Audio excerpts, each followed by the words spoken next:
Alexander Sterling commanded a world built of glass and steel from his throne on the 80th floor. His corner office offered a panoramic God's-eye view of Manhattan, a city that sprawled beneath him like a circuit board of endless possibility. At 45, he was a titan of finance, a name whispered with reverence in boardrooms and with envy at exclusive galas. On his mahogany desk, a single silver frame held the smiling face of his late wife, Amelia, a ghost of sunlight in a world that had grown cold and gray. It had been 2 years since he'd lost her, and in those 2 years, Alexander had done what he did best. He'd worked. He buried his grief under mountains of paperwork, sealed his heart in the vacuum of transatlantic flights, and measured his life in stock prices and quarterly reports. He told himself it was for them, for his 7-year-old twins, Lily and Leo. He had entrusted their care to Amelia's younger sister, Catherine. She had swept into their cavernous penthouse like a Mary Poppins figure, all gentle efficiency and soothing smiles. She managed the staff, the tutors, and the children's schedules with a flawless grace that Alexander, in his haze of grief and work, was profoundly grateful for. He saw a perfect, ordered world. He never looked close enough to see the cracks. The biggest crack was Leo. His son hadn't spoken a single word since the day of Amelia's funeral. The doctors called it selective mutism, a fortress of silence built by trauma. His twin sister, Lily, had become his voice. She was the bright, chattering stream to his silent, deep lake. "Leo wants the blue one, Daddy," she'd say, or "Leo's tired now." Alexander watched them, a pair of orbiting planets, and felt a pang of guilt before the next urgent email would pull him away. He was a father by appointment only. Today, however, was different. After a month in Tokyo finalizing a merger, an unfamiliar feeling had settled over him. A sharp, aching need to be home. Not just in the penthouse, but home. He canceled his last dinner meeting, instructing his pilot to have the jet ready. He didn't call Catherine to tell her he was coming. For the first time in a long time, he wanted to be a surprise, a father walking through the door when he wasn't expected. He imagined Lily's gasp of delight, and maybe, just maybe, a flicker of a smile from Leo. The private elevator opened directly into the foyer of his penthouse. The silence that greeted him was absolute. It was a heavy, polished silence, the kind that fills museums and mausoleums. He set his briefcase down, the soft click echoing on the marble floor. "Catherine?" he called out. No answer. "Lily? Leo?" Only silence replied. He frowned, a flicker of unease stirring. It was mid-afternoon. They should have been back from their tutoring sessions. He moved through the grand living room, past art pieces that cost more than most houses, and down the long hallway toward the children's wing. As he neared the library, a room they rarely used, he heard it, a faint, rhythmic scratching sound. It was followed by a hushed, urgent whisper. It was Lily. Curiosity piqued, he slowed his steps, approaching the partially open library door without a sound. He peered through the gap. The scene before him was not what he expected. There were no pages, no storybooks. Lily and Leo were huddled on the floor, their backs to him. Lily was holding a small, white magnetic drawing board on her lap.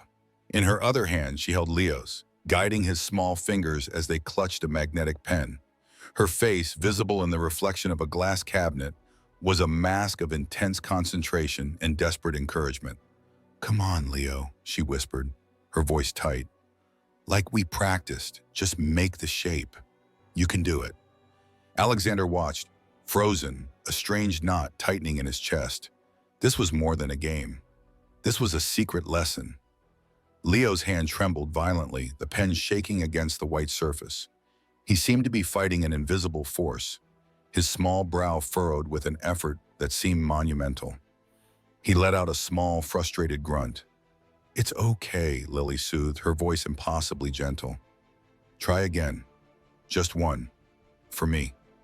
Alexander held his breath. He watched as Leo, with a final, shuddering effort, dragged the pen across the board. The lines were crooked, the shapes clumsy, but it was unmistakable. A letter, then another, until a single shaky word materialized on the board. At that exact moment, the sound of the main elevator echoed faintly through the penthouse. Catherine was home. Lily's head snapped up in terror. Her eyes, wide with panic, darted from the board to the doorway.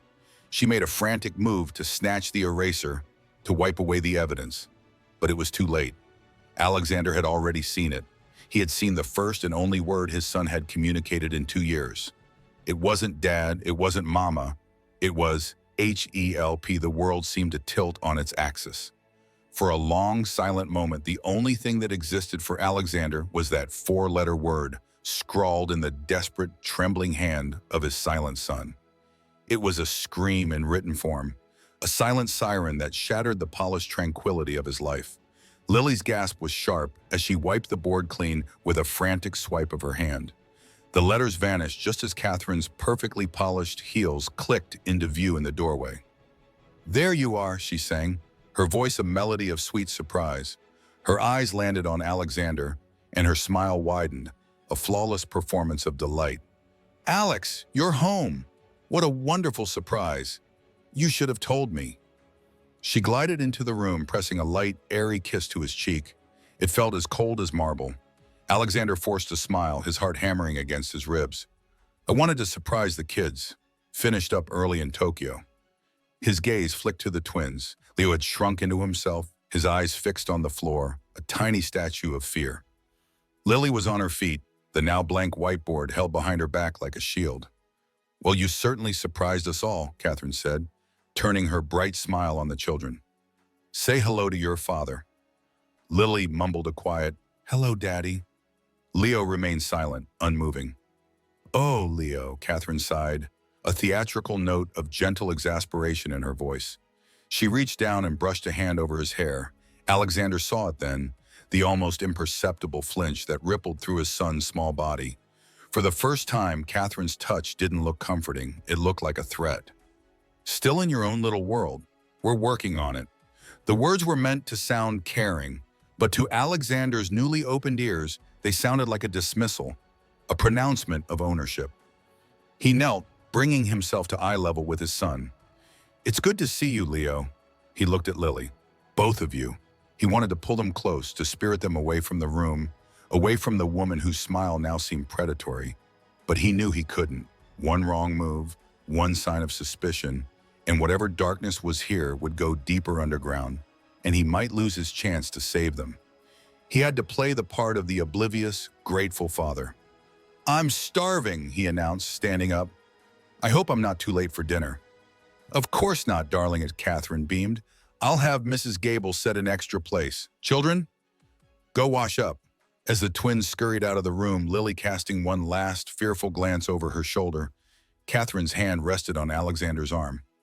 "You look tired, Alex. That trip took a lot out of you. Let me take care of everything." Dinner was a masterclass in deception. Catherine was the perfect hostess, filling his wine glass, laughing at his stories about the merger, her eyes sparkling with what looked like adoration. But Alexander watched. He was no longer a passive observer in his own home. He was a detective at a crime scene. He watched as Catherine placed a serving of glazed carrots onto Leo's plate. Leo subtly pushed them to the side with his fork. Alexander remembered then. Amelia had always said Leo hated the texture of cooked carrots. "Eat your vegetables, Leo," Catherine said, her voice still pleasant, but with an underlying edge of steel. "You know the rules. No dessert until your plate is clean." Leo's hand trembled slightly as he picked up a carrot, his eyes downcast. Alexander watched Lily. She ate in small, precise bites, her back ramrod straight. When Alexander asked her about her art class, she gave a short, one-sentence answer before looking nervously at her aunt. It was as if she were seeking permission to speak. Every smile from Catherine, every gentle word now seemed to be a lie. It was a beautiful mask, and behind it, Alexander could now sense a chilling emptiness. He was having dinner with a stranger, a warden who had taken over his home and his children. The guilt was a physical weight, pressing down on his chest, making it hard to breathe. How could he have been so blind? After the children were excused, Catherine leaned in conspiratorially. "Lily has been acting out a little," she confided, her voice a concerned whisper. "A bit of a rebellious phase. I'm being firm, but gentle. It's what Amelia would have wanted." The use of his late wife's name was a poisoned dart. "I'm sure you're doing what you think is best," Alexander replied, his voice carefully neutral. Later that night, he lay awake in his vast, empty bed. The image of the word help was burned onto the back of his eyelids. He slipped out of bed and walked silently down the darkened hallway to the children's bedroom. He needed to see them, to reassure himself they were safe. He pushed the door, but it didn't budge. It was locked. He frowned, his blood running cold. Why would a child's bedroom door be locked? He jiggled the handle and his fingers brushed against the lock mechanism. His heart stopped. The lock was on the outside. A wave of cold fury washed over him, so intense it made him dizzy. They weren't being kept safe in their room. They were being kept prisoners. He fumbled with the deadbolt, his hands shaking, and silently unlocked the door, pushing it open a crack. Inside, a small nightlight cast a soft glow. Leo was asleep, but Lily was sitting bolt upright in her bed, clutching the small white drawing board to her chest. Her eyes were wide and glistening with unshed tears in the dim light. She saw him and a tiny, terrified sound escaped her lips. He put a finger to his own lips, stepping inside and closing the door softly behind him. He knelt by her bed. "It's okay," he whispered, his voice hoarse. "It's just me." She just stared at him, her whole body trembling. Her fear was palpable, a living thing in the silent room. "Lily," he whispered, his voice breaking. What did Leo mean? Why did he write that word? She shook her head violently, tears finally spilling over and running down her cheeks. She hugged the board tighter, as if it could protect her. Then she leaned forward, her lips almost touching his ear, and breathed a whisper so faint he almost didn't hear it. "She watches," she breathed. "Always." Lily's whispered words hung in the air, colder than any midnight draft. "She watches. Always." It wasn't just an answer, it was a diagnosis of the sickness that had infected his home. Alexander's heart, which had been pounding with rage, now ached with a profound sorrow. How long had his daughter been living with this terror, shouldering a burden no child should ever have to bear? He gently squeezed her small shoulder, a silent promise of protection. "I'm here now, Lily," he whispered back, his voice thick with emotion. "I'm not going away again. I won't let anyone hurt you or Leo, I promise." For the first time that night, he saw a flicker of something other than fear in her eyes, a fragile, desperate hope. She gave a tiny, almost imperceptible nod. He knew he couldn't press her for more.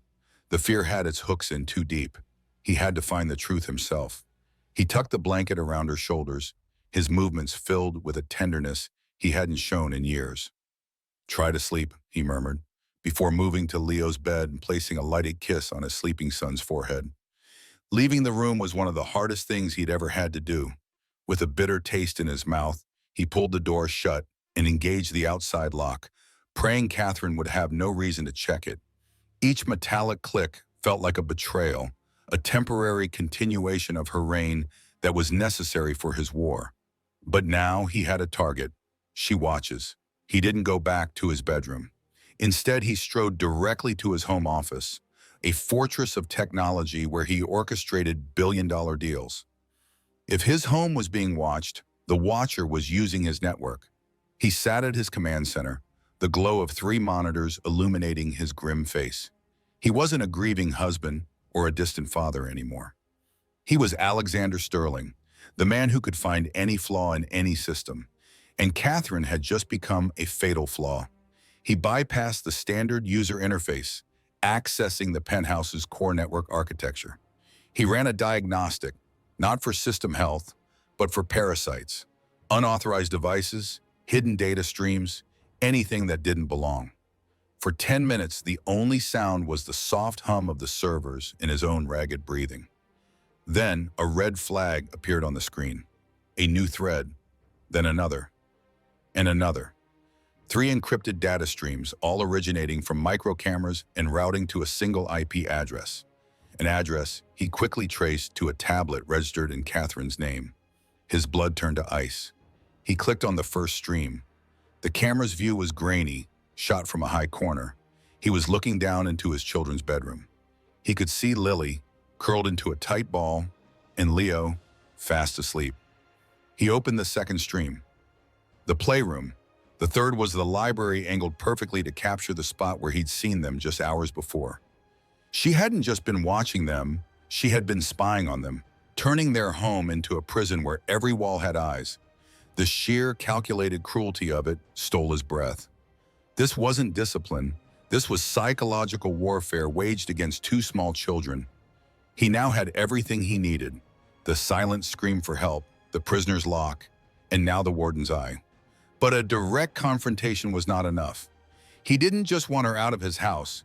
He wanted her to have no legal right to ever come near his children again. He needed to be strategic. He needed his best weapon. He picked up his phone and dialed a number he knew by heart.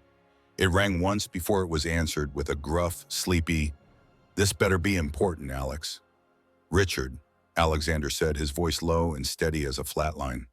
"It is. It's about the kids." A pause on the other end. Richard Coleman had been his lawyer, his confidant, and his best friend for 20 years. He knew the sound of a true crisis. "What's wrong?" "I can't talk over the phone. I need you here, at the penthouse, for breakfast, 7 a.m. sharp. Tell your office you'll be in court all day. And Richard, come prepared to act as my counsel." "I'll be there," Richard said, no more questions asked. Alexander hung up and turned his attention back to the monitor displaying the feed from his children's bedroom. A wave of protective love, so fierce it was painful, washed over him. He saved a recording of the video feeds to a secure, encrypted server, creating unimpeachable evidence. As he watched, a shadow fell across the screen. The bedroom door was opening, his body tensed, every muscle coiling. He watched as Catherine, dressed in a silk nightgown, slipped silently into the room. She moved with a chilling confidence, certain that she was the only one awake, the only one in control. She didn't touch them. What she did was worse. She stood over Leo's bed, her arms crossed, looking down at his sleeping form. There was no warmth in her gaze, only a cold, reptilian stillness. After a long moment, she moved to Lily's bed, her shadow falling over the small, huddled shape under the blankets. A faint, cruel smile touched her lips before she turned and slipped out of the room as silently as she had entered. Alexander watched the door close on the screen. He now understood the true nature of the monster living under his roof. She wasn't just cruel, she enjoyed their fear. His hand, resting on the desk, clenched into a fist so tight his knuckles turned white. "Tomorrow," he whispered to the empty room, his voice ablaze in the darkness. "It all ends tomorrow." Alexander did not sleep. The night was a long, cold vigil spent in the blue glow of his monitors.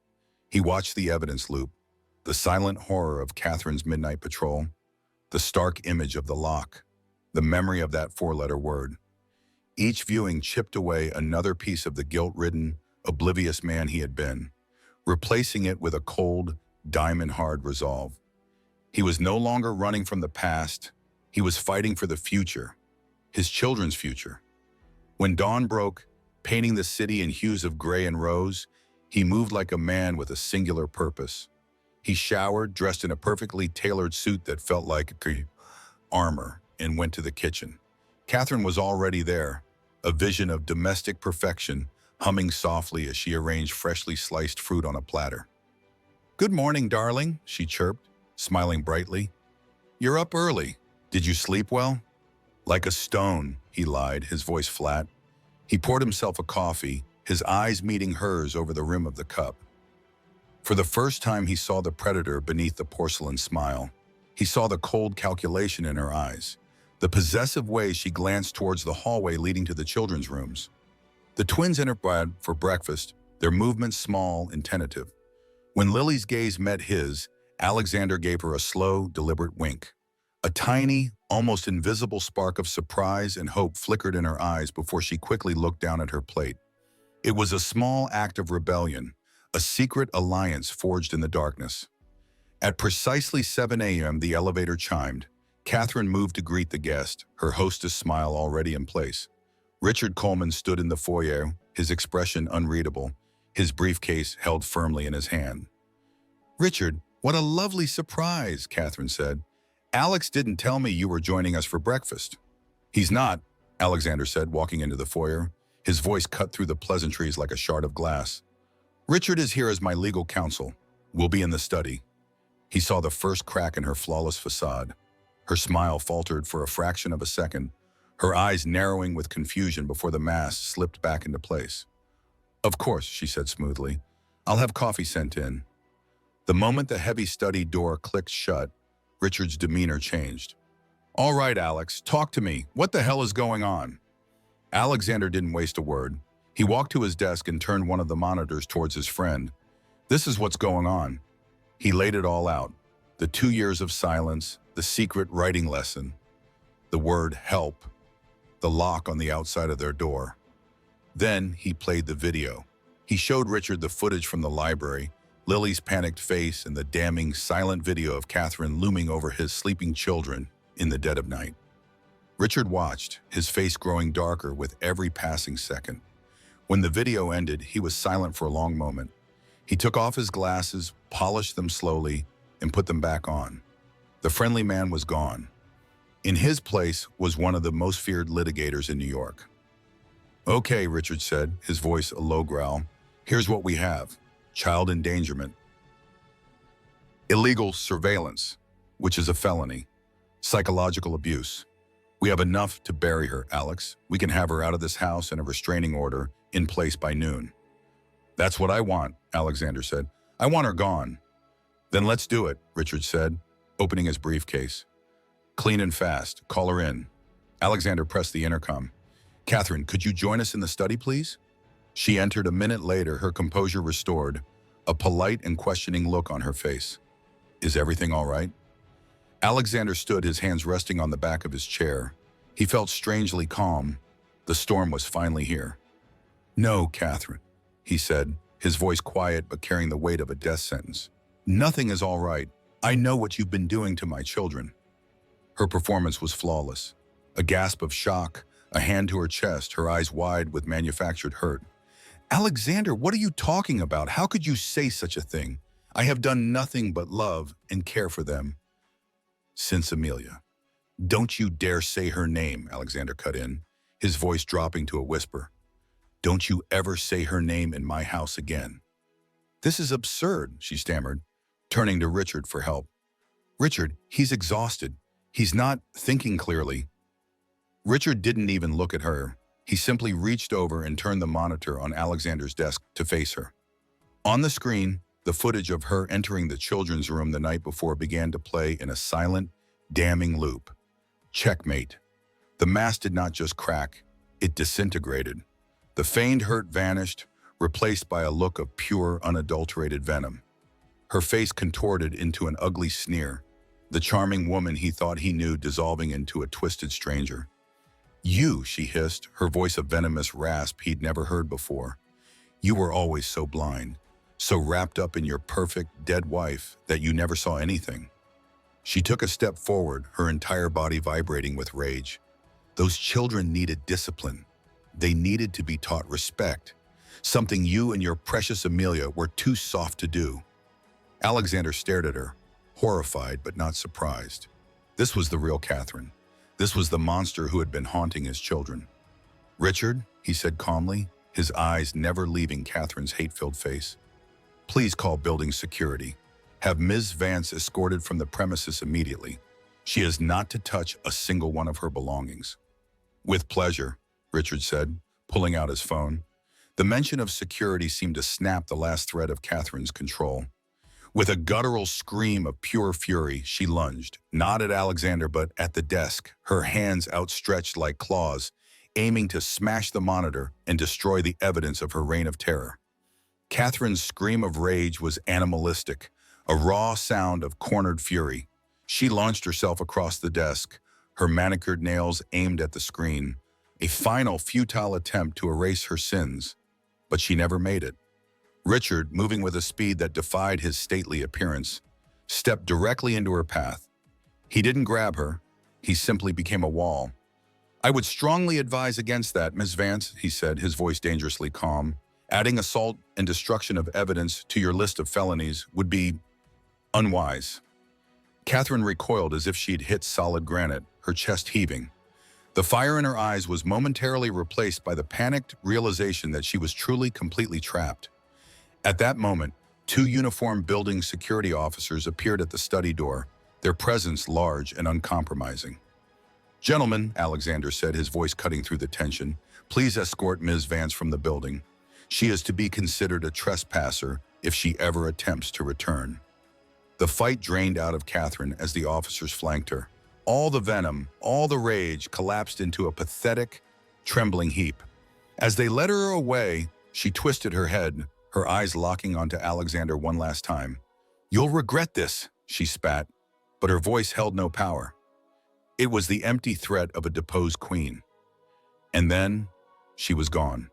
A profound silence descended upon the study, broken only by Richard making a quiet professional call to the police. But Alexander barely heard him. He was already moving, his feet carrying him out of the study and down the long hallway. He found them where he knew they would be. They were huddled in the corner of their bedroom, the one place that had been both their prison and their sanctuary. Lily was holding a terrified Leo, her small body shielding his as if from a physical blow. They had heard the screaming. He didn't speak. Words were useless now. He simply knelt on the floor a few feet away from them and opened his arms. It was a silent invitation, an apology, and a promise all in one. For a long moment, nothing happened. Lily stared at him, her eyes wide with fear and confusion. Then her lower lip began to tremble, and a single heartbreaking sob escaped her.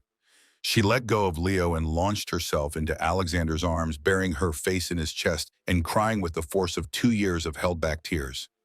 Alexander wrapped his arms around her, holding her tight, his own eyes burning. "I've got you," he whispered into her hair. "I'm so sorry. I've got you. She's gone. She is never, ever coming back. You're safe." He looked over Lily's shoulder at Leo, who remained frozen in the corner, his small white drawing board clutched in his hands. He watched them, his expression unreadable. Alexander's heart ached. Had he broken his son beyond repair? Slowly, tentatively, Leo stood up and walked toward them. He stopped just out of reach. His eyes, so long clouded with the silent fear, were clear and focused on his father's face. Then, he lifted the board. With the magnetic pen, he carefully, deliberately, erased the word "help." His hand was still trembling, but not with fear. It was trembling with purpose. He then began to write again. 3 new letters, formed with a child's clumsy grace. D-A-D. He held the board up for his father to see. Alexander felt the last of his own composure crumble. He extended his free arm, and without hesitation, Leo stepped into the embrace, pressing himself against his father and his sister. For the first time in 2 years, the 3 of them were a family, a broken but breathing circle of love in the silent room. Later, while Richard handled the initial formalities with the police downstairs, Alexander did something he hadn't done since Amelia was alive. He went into the kitchen and made them pancakes right in the middle of the day. He let Lily pour the chocolate chips, and he didn't say a word when she added far too many. He cut Leo's into small, perfect squares, just as he remembered his son liked them. They ate in a comfortable silence. The oppressive quiet of fear had been replaced by a new, peaceful quiet of healing. As he sat with them at the small kitchen table, the afternoon sun streaming through the window, Lily, exhausted by her emotional release, fell asleep, her head resting on his shoulder. He looked at Leo, who was staring at the whiteboard he'd placed on the table, the word "Dad" still proudly displayed. Alexander reached out and gently brushed the hair from his son's forehead. "It's all going to be okay now, Leo," he whispered. "I'm here." Leo looked up at him. His dark, intelligent eyes held his father's gaze. His lips, which had been a firm, silent line for so long, parted slightly. A small, quiet breath hitched in his chest. Not a word, not yet, but the sound of a spring thaw, of a voice waking from a long and frozen winter. The days that followed were a study in quiet transformation.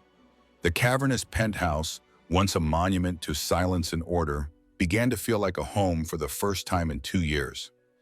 Alexander canceled every meeting, postponed every flight, and ignored the flood of emails demanding his attention. His world had shrunk to the size of his children's needs, and within that small, vital space, he was finally finding the purpose he had lost. Toys, once confined to the playroom, now lay scattered in the living room. The pristine kitchen became the site of messy baking experiments, with flour dusting the marble countertops. Alexander learned that Lily loved extra butter on her toast, and that Leo, despite his silence, communicated his joy through the fierce, happy way he stirred a bowl of cookie dough. Leo's whiteboard was his constant companion, but its messages had changed. Help had been replaced by a flurry of a 7-year-old's thoughts. Park, he'd write, or more story, or sometimes just a series of happy, squiggly lines after a particularly funny cartoon. He was still silent, but he was no longer silenced. The little hitch of breath Alexander had heard had not yet turned into a word, but it was a start. Alexander knew not to push. He simply created a world safe enough for his son's voice to return to. A week after Catherine's removal, Richard Coleman returned, swapping his courtroom suit for a casual sweater. He found Alexander on the floor of the living room, helping the twins build an elaborate pillow fort. "It's a different look for you, Sterling," Richard said with a warm smile. Alexander grinned, a genuine expression that had been rare for years. "It's my new merger. Highly profitable." He stood up, brushing a stray piece of popcorn from his trousers. "Kids, this is my friend Richard. Say hi." Lily gave a shy wave. Leo looked at Richard, then picked up his board and wrote a careful, "Hello." Richard's smile softened. "Hello, Lily. Hello, Leo. It's an honor to meet you both." While the children played, the two men sat in the kitchen. Richard's tone became serious. "The police have filed the initial charges," he explained. "Felony child endangerment in multiple counts of illegal surveillance." Her lawyer is already trying to spin a story that she was a concerned guardian and you were an absent, neglectful father. Alexander's jaw tightened. "Let them trick the mic." "We will fight it, and we will win," Richard assured him. "The evidence is overwhelming. We also did a preliminary audit of the household accounts she managed. It appears she was reallocating funds, substantial amounts diverted to an offshore account. Her motive wasn't just control, Alex. It was greed. She was likely planning to build a case that you were an unfit parent, get custody of the kids, and gain full control of their trust funds." The cold, calculated nature of her plan was staggering. He had not just invited a monster into his home. He'd invited a thief.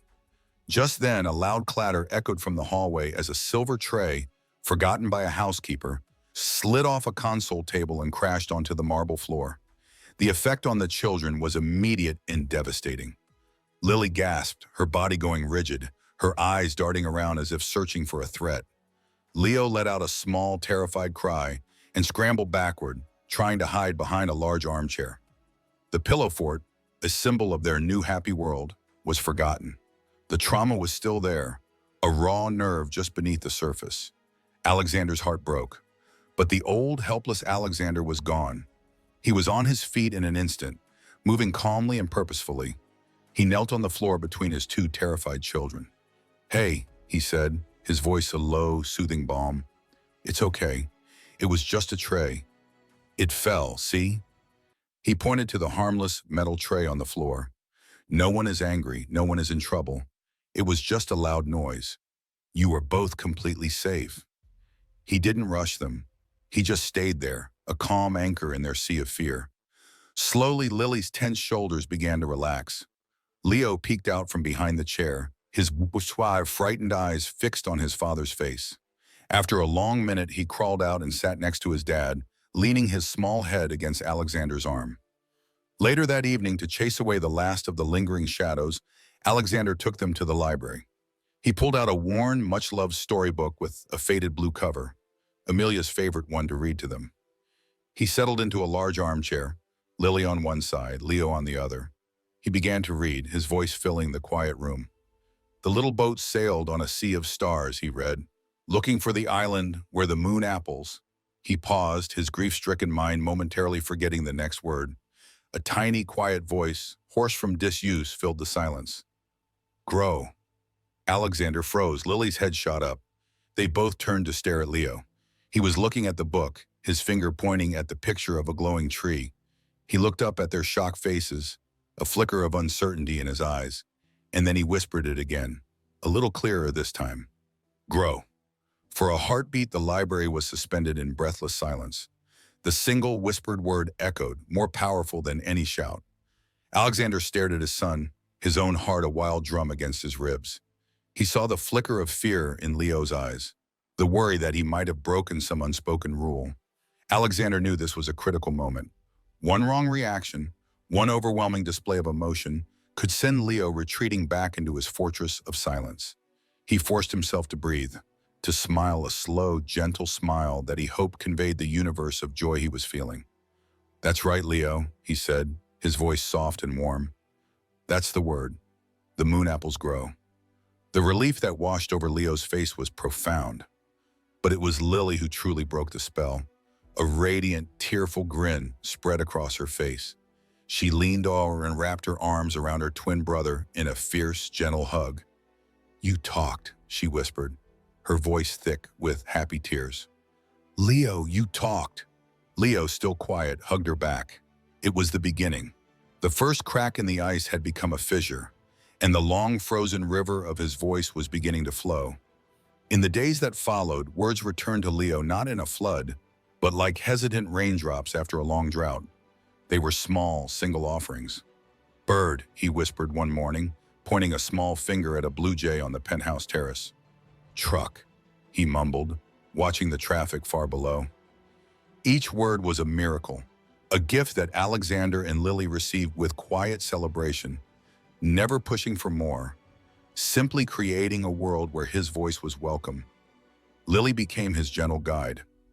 "The truck is yellow," she would say softly, and Leo would try to echo her, "Yellow." Their twin bond, once a lifeline in the darkness, was now a bridge into the light. Alexander, however, knew that love and safety, while essential, were only part of the solution. The trauma his children had endured had deep roots. He was no longer the absent father. He was a proactive protector, and that meant getting them the best possible help.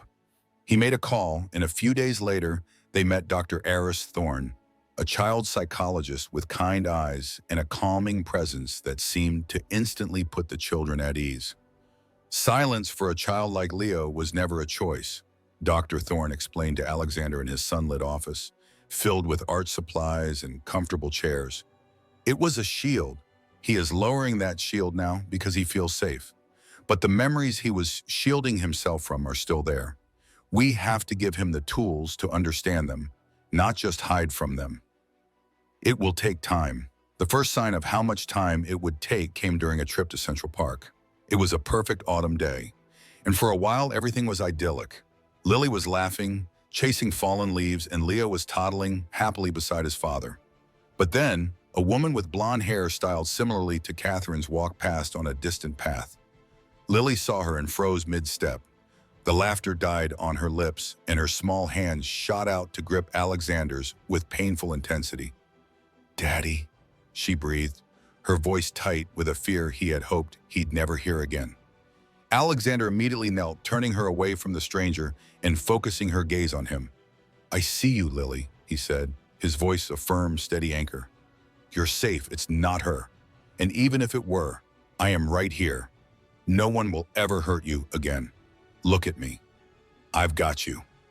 He held her until the trembling subsided, a stark reminder that their new world was still haunted by the ghosts of the old one.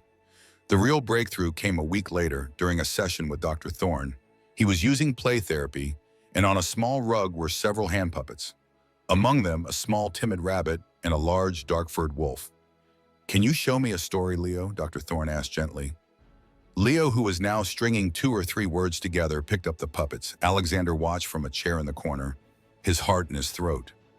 Leo took the wolf puppet and moved it menacingly toward the rabbit. Then he picked up a small wooden block box and, with a deliberate motion, put the rabbit puppet inside and closed the lid. He held the box in his small hands, his brow furrowed in concentration. He looked at Dr. Thorne, then at his father. He opened his mouth, and speaking in a clear, high whisper, the voice of the rabbit puppet, he said his first complete, spontaneous sentence, a sentence that made Alexander's blood run cold. "Don't lock door," he whispered. "I'll be good." The 3 small words, spoken in the puppet's whisper, landed in the quiet therapy room with the force of a physical blow. Alexander felt the air leave his lungs. It wasn't just a sentence, it was a memory, a direct quote from the darkest moments of his son's life. The lock on the door hadn't been a one-time punishment. It had been a routine, a tool of terror used so often that his son had learned the words to beg for his freedom. Dr. Thorne's expression remained calm, but a deep empathy filled his eyes. He gently took the box from Leo's hands. "Thank you for showing me that story, Leo," he said, his voice soft and steady. "The rabbit was very brave to tell us on what happened. He is safe now. The wolf is gone." He carefully put the wolf puppet away in a drawer, a symbolic act of banishing the monster. After the session, once the children were safely with their trusted nanny building a new, much happier pillow fort, Dr. Thorne spoke to Alexander. "What you saw today was incredibly important," he explained. "Leo is not just reenacting a memory, he is processing it. By giving the rabbit his voice, he is taking back his own. This is a critical step, but it also underscores the importance of what comes next." "The legal proceedings," Alexander said, his voice a low growl. "Exactly," Dr. Thorne affirmed. "For children who have been victims of this kind of abuse, seeing the adult world validate their experience is crucial. Seeing that there are consequences for the abuser, that the protector, you, is strong enough to make the monster truly go away, that is a powerful part of healing. It teaches them that their truth matters." Fueled by a cold, righteous anger, Alexander met with Richard that afternoon. He recounted the scene from therapy, his voice tight with fury as he repeated Leo's whispered plea. Richard's face was grim. "This is horrific, Alex, but it's also ammunition. It paints a clear picture of systematic abuse, and we're going to need it." He slid a legal document across the polished table. "Catherine has filed a petition. She's seeking emergency visitation rights, claiming you've unjustly alienated her from the children who see her as a mother figure. She is painting you as a volatile, grieving man being manipulated by a hostile lawyer." "That's insane," Alexander breathed, staring at the words. "It's the standard playbook for a narcissist," Richard countered. "She will lie, she will project, she will play the victim." A preliminary hearing has been set for next week. "We need to shut this down, hard and fast." Richard leaned forward. "Lex, our evidence is strong, the videos, the financial records, but her lawyers will try to discredit it all. There is one thing they cannot discredit." Alexander knew what he was going to say before the words left his mouth. "No, Asa. Just listen," Richard urged. "Lily's testimony. A judge hearing, in her own words, what she saw, what she endured." "Absolutely not," Alexander cut in, his voice iron. "I will not put my daughter on a witness stand. I will not make her face that woman in a courtroom. I am trying to heal their trauma, Richard, not carve it deeper." "I understand," Richard said gently, "and the choice is entirely yours. We can fight this without her. But I need you to know that Catherine will be there, crying her crocodile tears, looking like a wronged saint. Lily's truth is the sword that can cut through all of that. Think about it." That night, Alexander was tormented. How could he ask his daughter to relive her worst fears? But how could he risk a judge falling for Catherine's lies, even for a second? He went to her room and found her sitting on her bed, an old photo album open on her lap. She was looking at a picture of Amelia, smiling brightly on a sailboat. "Hi, Daddy," she said softly. He sat beside her. "That was a good day," he said, his voice thick. "Your mom loved the water." Lily traced her mother's smiling face with a small finger. "Mommy wasn't afraid of anything," she said. "She told me that if you see something wrong, you have to be brave and speak up. So the wrong thing can't win." Alexander's heart swelled with a painful mix of pride and grief. Before he could respond, Lily looked up from the photo, her 7-year-old eyes holding a solemn wisdom that was far beyond her years. "Is Aunt Catherine trying to come back?" she asked, her voice quiet but steady. He wouldn't lie to her. Not anymore. "She is trying, sweetheart. Her lawyers are telling stories. But I will never, ever let her come near you again. I promise." Lily looked at the picture of her brave mother one last time, and then her gaze met his, clear and unwavering. A new strength seemed to settle over her small shoulders. "Then I have to talk to the judge," she said, her voice firm. "I have to tell them what she did, so the wrong thing doesn't win. Mommy would have." Lily's declaration hung in the air. a testament to the strength she'd inherited from her mother. Alexander looked at his daughter, the small, fierce girl with her mother's resolute eyes, and felt a wave of awe wash away his fear. He had wanted to be her shield, but here she was, forging her own sword from courage and truth. "Okay," he said, his voice thick with emotion. "Okay, sweetheart. We'll tell them." The days leading up to the hearing were a delicate balance of preparation and protection. Richard and Alexander worked closely with Dr. Thorne, who guided the process with gentle expertise. There was no coaching, no rehearsing of lines. Instead, Dr. Thorne used their sessions to empower Lily. They drew pictures of the courtroom, used puppets to represent the judge and the lawyers, and allowed Lily to tell her story over and over in a safe space until the words no longer held the same terrifying power over her. During this time, Leo became Lily's silent, steadfast supporter. He couldn't speak in court, but he communicated his solidarity in his own way. The evening before the hearing, he presented her with a drawing. It depicted a tall, proud Lily, flower, and a small, roaring lion standing side by side, facing down a large, formless shadow. Lily tucked the drawing into the pocket of her dress, a secret talisman of their unbreakable bond. The family court building was a cold, impersonal place of polished floors and hushed, anxious whispers. It was a world away from the warmth and safety they had cultivated in the Pentruafteam. Alexander walked tall, a protective barrier around his children, his hand holding Lily's, his gaze never wavering. They saw Catherine across the hall. Her performance was masterful. She was dressed in a conservative navy blue suit, her face pale and etched with sorrow, a tissue clutched in her hand. She looked like a woman shattered by grief, a stark contrast to the monster Alexander now knew her to be. Her lawyer, a man with a shark-like smile, whispered in her ear. The hearing took place in a judge's private chambers, a less intimidating setting than a full courtroom. Judge Eleanor Vance, a woman in her late 50s with sharp, intelligent eyes that seemed to miss nothing, presided. Catherine's lawyer went first, his voice smooth and persuasive. He painted a vivid picture of a devoted aunt stepping in to care for her sister's orphaned children, only to have them cruelly snatched away by their absentee, work-obsessed father. Catherine took the stand and delivered a tearful, Oscar-worthy performance, speaking of her love for the twins and her concern for Alexander's unstable emotional state. Richard's cross-examination was sharp. He presented the financial records, the video of her entering the room. But for every piece of evidence, Catherine had a plausible, tearful explanation. The money was for undocumented household expenses to make the children's lives perfect. The camera was for their safety in such a large home. The lock on the door, it was old and faulty. It must have jammed by accident. She was a brilliant liar. Alexander felt a cold dread seep into his bones. She was twisting the truth, making him look like the villain. Finally, the judge turned her attention to Lily. "I would like to speak to the child," she said, her voice firm. Catherine's lawyer immediately objected. "Your Honor, the child is under the clear influence of her father.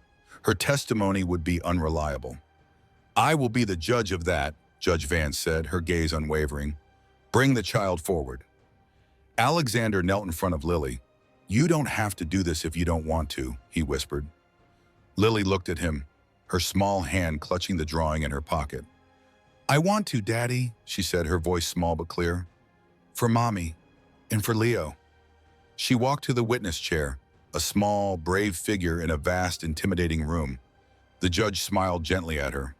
"Hello, Lily," she said. "Dipam, she said stiffly. "No one here is angry. We just want you to tell us the truth. Can you tell me what it was like when your Aunt Catherine looked after you?" Lily took a deep breath, her eyes fixed on the kind face of the judge. She didn't look at Catherine. She didn't need to. She held the monster in her memory. "She told us to be quiet," Lily began, her voice barely a whisper, but every person in the room leaned in to listen. "She said our house was a quiet house now. Leo, he didn't talk, and she liked that. She said he was a good boy because he didn't make noise." "And what happened when you did make noise, Lily?" the judge asked gently. Lily's eyes glistened with unshed tears, but her voice held steady. She remembered her mother's courage, her brother's drawing, her father's promise. She would not let the wrong thing win. She would lock the door, Lily said, her voice gaining a sliver of strength. Leo would cry. She said that crying was a bad noise, and bad noises have to go in the dark. She smiled when she did it. Lily paused, and the entire room held its breath. She looked directly at the judge, her childish gaze holding an undeniable truth that no lawyer could twist. Her smile was cold. The three words, "her smile was cold," fell into the silent chamber and shattered the last of Catherine's carefully constructed lies. It was a truth so pure and simple that it could not be refuted. It was not an accusation. It was a scar, revealed for all to see. For a moment, Judge Vance's professional mask slipped. A look of profound sorrow and anger flickered in her eyes before she composed herself. Across the room, Catherine let out a small, strangled gasp, her face draining of all color. Her lawyer stared down at his notepad as if the answer to his defeat was written there. He had nothing left. The judge's gaze softened as she looked at Lily. "Thank you, Lily," she said, her voice filled with a gentle respect. "You were very brave. You can go back to your father now." As Alexander wrapped his arms around his daughter, holding her tight, the judge struck her gavel once, the sound sharp and final in the tense room. "I have heard enough," she declared, her eyes now fixed on Catherine with an icy disapproval. "Effective immediately, I am granting Mr. Alexander Sterling sole emergency custody of his children, Lily and Leo Sterling. A temporary restraining order is issued against Miss Catherine Vance, prohibiting any and all contact. Furthermore, based on the deeply disturbing testimony and evidence presented today, this court is referring this entire case to the District Attorney's Office for a full criminal investigation into child abuse and financial fraud." Each word was a nail in the coffin of Catherine's world. She sat frozen, her mask of victimhood replaced by the stark, ugly face of exposure. Leaving the courthouse was like walking out of a long, dark tunnel into the sun. Alexander carried Lily, her head resting tiredly on his shoulder, and held Leo's hand tightly. They were a unit, whole and unbreakable. He saw Catherine across the hall, her face a thunderous mask of fury as her lawyer spoke to her in urgent, low tones. She was defeated, but not gone. The battle was won, but the war for justice had just begun. "She'll face criminal charges now," Richard said, walking beside them. "This isn't just about custody anymore. This is about prison time." Alexander just nodded, his heart too full for words. He looked down at his children, his brave daughter and his quiet, watchful son. "Let's go home," he said softly. There was no grand celebration. The victory was too solemn for that. Instead, they marked their freedom with the simple joys they had been denied. At Lily's request, they finished the grand pillow fort in the living room, complete with fairy lights and a "No Monsters Allowed" sign drawn by Leo.